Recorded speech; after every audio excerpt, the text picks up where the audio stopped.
ਤੁਸੀਂ ਦੇਖ ਰਹੇ ਹੋ 24 ਪੰਜਾਬ ਨਿਊਜ਼ ਚੈਨਲ ਨੂੰ ਸਬਸਕ੍ਰਾਈਬ ਕਰਨਾ ਤੇ 24 ਪੰਜਾਬ ਨਿਊਜ਼ ਦੇ ਪੇਜ ਨੂੰ ਲਾਈਕ ਕਰਨਾ ਨਾ ਭੁੱਲੋ। ਵਕਫ ਬੋਰਡ ਦੀ ਰਾਸ਼ਟਰੀ ਸਮਾਜਿਕ ਸੰਸਥਾ ਹੈ ਜਿਸ ਨੂੰ ਲੋਕਾਂ ਦੀ ਸੇਵਾ ਲਈ ਬਣਾਇਆ ਗਿਆ ਸੀ ਅਤੇ ਪ੍ਰਤੀਕਿਰਿਆ ਇਸ ਪ੍ਰਕਾਰ ਸੰਸਥਾ ਨੂੰ ਦੇਖ ਕਰ ਰਹੀ ਸੀ, ਪਰ ਅਬ ਇਹਨਾਂ ਵਿੱਚ ਕੋਈ ਨਹੀਂ ਰਿਹਾ क्योंकि ਅੱਜ के ਇਤਿਹਾਸ ਵਿੱਚ ਵਕਫ ਬੋਰਡ ਕੋਈ ਵੀ ਜ਼ਮੀਨ ਜੋ ਲੋਕਾਂ ਦੁਆਰਾ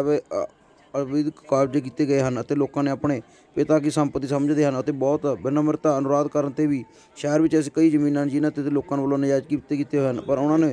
भाईचारे मसलन भाईचारे ने कहा कि अच्छा अस्पताल या बहुत अच्छा स्कूल या कॉलेज ਜਾਂ ਬਣਾਇਆ ਜਾ ਸਕਦੀ, ਪਰ ਅਵੈਧ ਕਬਜ਼ਿਆਂ ਕਾਰਨ ਲੋਕਾਂ ਬੈਠ ਗਏ ਹਨ ਜਿੱਥੇ ਕਿ ਆਪਣੀ ਸ਼ਕਤੀ ਦਾ ਪ੍ਰਯੋਗ ਕਰਦੇ ਹਨ ਤੇ ਉਹ ਖਿਲਾਫ ਸਖਤ ਕਾਰਵਾਈ ਕਰਨ ਦੀ ਜਾਣੀ ਚਾਹੀਦੀ ਹੈ। ਤੇ ਉਹਨਾਂ ਨੇ ਬਾਰੀ ਪ੍ਰਗਟ ਕੀਤਿਆਂ ਕਿਹਾ ਕਿ ਇਹ ਜ਼ਮੀਨਾਂ ਤੇ ਨਜਾਇਜ਼ ਕਬਜ਼ੇ ਹਟਾਏ ਜਾਣ ਜੋ ਕਿ ਸਰਕਾਰ ਨੂੰ ਇਸ ਵੱਲ ਬਹੁਤ ਧਿਆਨ ਦੇਣ ਦੀ ਲੋੜ ਹੈ ਅਤੇ ਸਾਨੂੰ ਭਾਈਚਾਰੇ ਨੂੰ ਜੋ ਕਿ ਹਸਪਤਾਲ ਜਾਂ ਸਕੂਲ ਕੋਈ ਚੰਗੀ ਚੀਜ਼ਾਂ ਬਣਾਈਆਂ ਜਾ ਸਕਦੀਆਂ ਹਨ ਪਰ ਲੋਕਾਂ ਵੱਲੋਂ ਨਜਾਇਜ਼ ਕਬਜ਼ਿਆਂ ਦੇ ਕਾਰਨ ਇਹ ਨਹੀਂ ਛੱਡੀਆਂ ਜਾ ਰਹੀਆਂ। रिपोर्ट कृष्ण गर्ग दी संगरूर तो निकाला व्हाट्सएप के जरिए से आपको भेजा। असल में लाइट नहीं आज यहाँ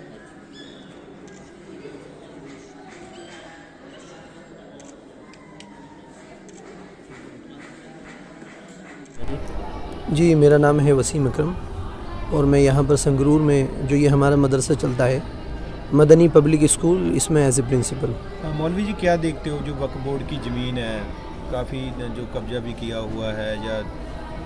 वक्फ बोर्ड आप उसको छुड़वाने के लिए कैसे क्या प्लेटफार्म क्रिएट करना है जिससे पैसा भी अर्न हो, समाज की भलाई में भी लगे? देखिए, असल में हम सब लोग इस बात को अच्छी तरह जानते हैं और अगर कोई नहीं जानता है तो आपके थ्रू आज की इस प्रेस कॉन्फ्रेंस के थ्रू मैं ये बात कहना चाहता हूँ कि वक्फ बोर्ड एक ऑटोनोमस इंस्टीट्यूशन है जो under department of home affairs and justice government of Punjab के अंडर आता है। ये तो वक्फ बोर्ड का जो इसको बनाया था वो बनाया ही इसीलिए था कि जो इस तरह की प्रॉपर्टी हैं जो पार्टीशन के समय में लोग छोड़ करके चले गए थे, बोर्ड गवर्नमेंट के साथ लग कर के उनकी हिफाजत करे, उनकी देख रेख करे और उससे जो इनकम हो उसको लोगों पर खर्च करे। तो अपने उस मकसद में बोर्ड चला और आज भी चल रहा है, हुकूमत की निगरानी में चल रहा है, सारी चीज़ें। लेकिन आज हम ये देख रहे हैं कि बहुत सारी प्रॉपर्टी ऐसी हैं कि जो लोगों ने जिन पर नाजायज़ कब्ज़ा कर रखा है और नाजायज़ कब्ज़ा करने के साथ साथ अगर उनके पास कोई पावर है तो वो अपनी उस पावर को यूज़ करते हैं और उससे जो बोर्ड को इनकम होनी चाहिए थी, जो लोगों को फ़ायदे पहुँचने चाहिए थे, उन नाजायज़ कब्ज़ों की वजह से वो फ़ायदा लोगों को नहीं पहुंच पा रहा है और प्रॉपर्टी से जो एक्चुअल इनकम होनी चाहिए थी बोर्ड को वो नहीं हो पा रही है। तो हम आज की इस प्रेस कॉन्फ्रेंस के ज़रिए से यही कहना चाहते हैं कि भाई बोर्ड के जो अफसरान हैं, बोर्ड के जो अहदेदारान हैं या जो लोग बोर्ड में मुलाजिम हैं वो अपने राइट को यूज़ करते हुए इस तरह के जो भी लोग हैं उनके ख़िलाफ़ कड़े से कड़ा एक्शन लें और जिन लोगों ने नाजायज़ कब्ज़ा कर रखा है उनसे प्रॉपर्टी को छुड़वाएँ क्योंकि उनके पास पावर है। बोर्ड ने उनको ये राइट्स दिए हैं कि वो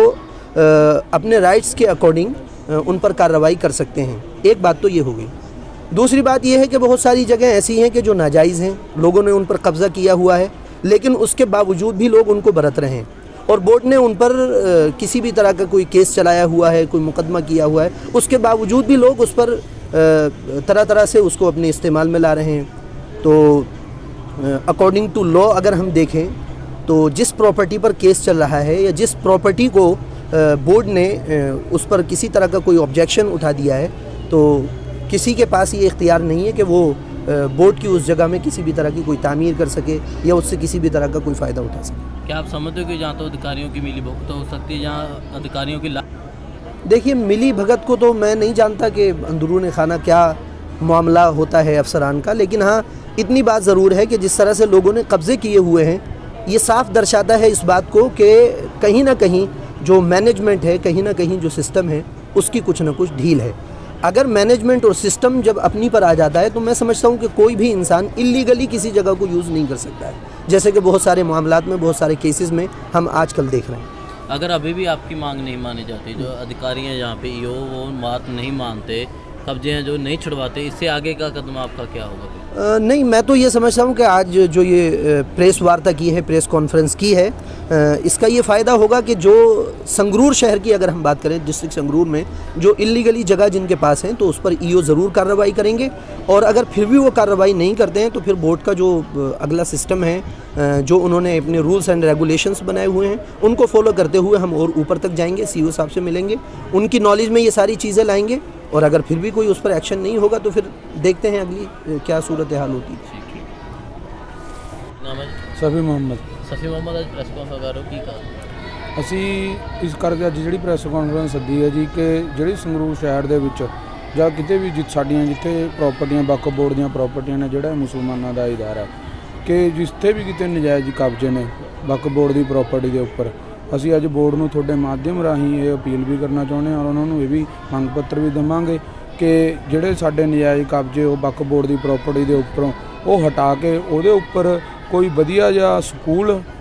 ਜਾਂ ਫਿਰ ਕੋਈ ਮਤਲਬ ਕਿ ਵਧੀਆ ਜਿਹਾ ਕੋਈ ਹਸਪੀਟਲ ਜਿਹਦਾ ਕਿ ਸਾਰੇ ਧਰਮ ਦੇ ਲੋਕਾਂ ਨੂੰ, ਹਰ ਵਰਗ ਨੂੰ ਉਹਦਾ ਫਾਇਦਾ ਪਹੁੰਚ ਸਕੇ ਔਰ ਵਕਫ ਬੋਰਡ ਜਿਹੜਾ ਉਹਦੀ ਦੇਖ ਰੇਖ ਕਰੇ ਜੀ। ਕਿੰਨੀ ਕੁ ਜ਼ਮੀਨ ਹੈ ਕਿ ਇਸ ਸੰਬੰਧੀ ਤੁਸੀਂ ਕਦੇ ਈਓ ਨੂੰ ਵਕਫ ਬੋਰਡ ਦੇ ਨੂੰ ਮਿਲੇ ਹੋ ਜਾਂ ਕੋਈ ਗੱਲਬਾਤ ਹੋਈ ਹੈ ਤੁਹਾਡੀ ਕੋਲ? ਹਾਂ, ਨਹੀਂ, ਉਹਨਾਂ ਤੋਂ ਕਾਗਜ਼ ਪੱਤਰ ਮੰਗੇ ਨੇ ਜੀ ਕਿ ਵੀ ਮੈਨੂੰ ਕਾਗਜ਼ ਪੱਤਰ ਦਿੱਤੇ ਜਾਣ ਕਿੱਥੇ ਕਿੱਥੇ ਨਜਾਇਜ਼ ਕਬਜ਼ੇ ਨੇ ਜਾਂ ਕਿੱਥੇ ਕਿੱਥੇ ਸਾਡੀ ਪ੍ਰਾਪਰਟੀ ਹੈ। ਸੁਣਨ 'ਚ ਤਾਂ ਬਹੁਤ ਆਇਆ ਕਿ ਕਾਫੀ ਸ਼ਹਿਰ ਸੰਗਰੂਰ ਦੇ ਅੰਦਰ ਬਹੁਤ ਜ਼ਿਆਦਾ ਵਕਫ ਬੋਰਡ ਦੀ ਪ੍ਰਾਪਰਟੀ ਹੈ ਜਿੱਥੇ ਕਿ ਲੋਕਾਂ ਦੇ ਕਬਜ਼ੇ ਨੇ। ਇਹ ਹੁਣ ਅੱਗੇ ਪਤਾ ਚੱਲੂਗਾ ਵੀ ਉਹ ਜਾਇਜ਼ ਨੇ ਜਾਂ ਨਜਾਇਜ਼ ਨੇ। ਜਿਹੜੇ ਨਜਾਇਜ਼ ਨੇ ਉਹ ਛੁਡਵਾ ਕੇ ਵਕਫ ਬੋਰਡ ਉੱਥੇ ਆਪਣਾ ਜਿਹੜਾ ਕਬਜ਼ਾ ਕਰੇ ਔਰ ਕਬਜ਼ਾ ਕਰਨ ਤੋਂ ਬਾਅਦ ਉੱਥੇ ਜਿਵੇਂ ਮੈਂ ਪਹਿਲਾਂ ਕਿਹਾ ਕਿ ਸਕੂਲ ਜਾਂ ਕੋਈ ਹਸਪੀਟਲ ਇੱਦਾਂ ਦਾ ਕੋਈ ਵਧੀਆ ਅਦਾਰਾ ਕਾਇਮ ਕਰੇ ਔਰ ਵਕਫ ਬੋਰਡ ਉਹਨੂੰ ਜਿਸ ਤਰ੍ਹਾਂ ਮਲੇਰਕੋਟਲਾ ਦੇ ਵਿੱਚ ਹਜ਼ਰਤ ਹਲੀਮਾ ਹਸਪੀਟਲ ਹੈ, ਵਕਫ ਬੋਰਡ ਉਹਨੂੰ ਆਪਣੇ ਖਰਚੇ 'ਤੇ ਚਲਾ ਰਿਹਾ ਔਰ ਉੱਥੇ ਹਰ ਧਰਮ ਦੇ ਲੋਕ ਸਾਰੇ ਉਦੋਂ ਬਹੁਤ ਜ਼ਿਆਦਾ ਫਾਇਦਾ ਲੈ ਰਹੇ ਨੇ। ਮਹਿੰਗੇ ਹਸਪੀਟਲਾਂ 'ਚ ਜਾਣ ਨਾਲੋਂ ਲੋਕ ਉੱਥੇ ਵਧੀਆ ਇਲਾਜ ਕਰਵਾ ਰਹੇ ਨੇ। ਅਸੀਂ ਇਹ ਚਾਹੁੰਦੇ ਹਾਂ ਕਿ ਸਾਡੇ ਭਾਈਚਾਰੇ ਵੱਲੋਂ ਜਿਹੜੀ ਵੀ ਉਹ ਜਗ੍ਹਾ ਆ